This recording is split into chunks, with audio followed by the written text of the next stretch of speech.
This is Bino Brew Beer, small batch craft brew. This is one of those Pinoy microbreweries, home brewers na gumagawa ng mga smallest batches of craft beers. I have met the brewer who makes this beer. His name is Alvin at ang nickname niya ay Bino. Ang brewery niya ay nasa Bulacan, Marilao, Bulacan to be specific, and it's just a home brew.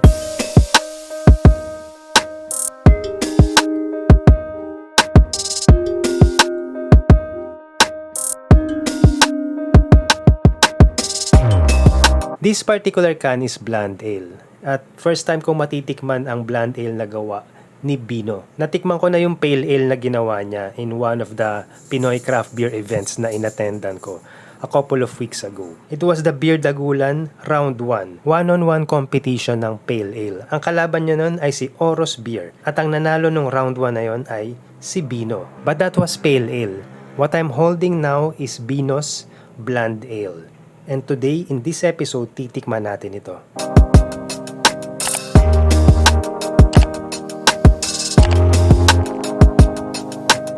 This blonde ale is only 4.7% alcohol by volume. Mababa lang yan. Kasi kung ikukumpara mo to sa San Miguel Pale Pilsen or sa San Mig Light, that's 5% alcohol by volume. 4.7 is relatively low. The IBU is 24. IBU is International Bitterness Unit. That tells you kung gaano ka bitter or kung gaano ka pait ang mga beer. If you wanna know how you can get this can, follow Bino Brew on their Facebook and Instagram pages.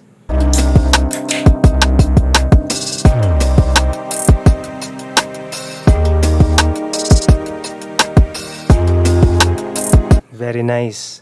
The head is very nice, ang taas ng carbonation. The color is very hazy because this is blonde ale nga, and karamihan sa mga blonde ale, hazy talaga ang kulay. I'm gonna try to describe the aroma before I drink it. Medyo faint ang aroma niya. Hindi ko masyadong maamoy yung mga flavors. There's a bit of a parang citrusy flavor, but I'm not sure what that is because simple lang ang ingredients niya. It's just malt, hops, yeast, and water. But let's try to taste it.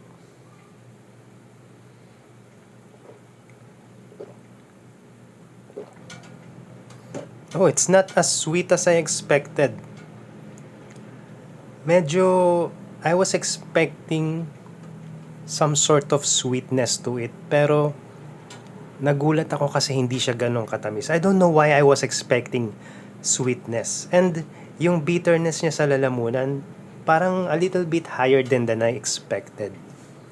But it's very refreshing. Para siyang pale ale na mas flavorful ng konti. I don't know if I can compare it to parang wheat ale. Because it looks like wheat ale and it kinda smells like wheat ale, but it's not wheat ale. It's very refreshing. Ang sarap niya inumin, guys. The flavors inside the mouth is just right. And I like the finish of it. Hindi siya masyadong malakas yung aftertaste. Naglilinger lang yung flavor sa lalamunan. A few seconds than normal. And also, I'm sensing some very slight sourness. Actually, hindi lang siya slight. Medyo pronounced pala yung asim niya sa lalamunan habang iniinom ko siya ng mas matagal. Mas nalalasahan ko yung sourness. But that's okay because overall, I like this beer very much. I think this is a kind of beer na madalas kong iinumin at madalas kong orderin if I see it in a bar or in a restaurant. Good job, Bino. Your beer is very good. This beer, very rarely ka lang makakakita nito kasi hindi masyadong regular na ginagawa ni Bino yung mga beers niya. So, kailangan mo bantayan yung Facebook page niya o yung Instagram page para malaman mo kung meron siyang bagong batch ng beers na bagong gawa at ilalabas sa market. It's very, very unique and very unusual kasi malalasahan mo talaga at mararamdaman mo yung personal touch ng mga brewers na gumagawa ng mga ganitong microbrews, backyard brewings like Bino Brew Beer.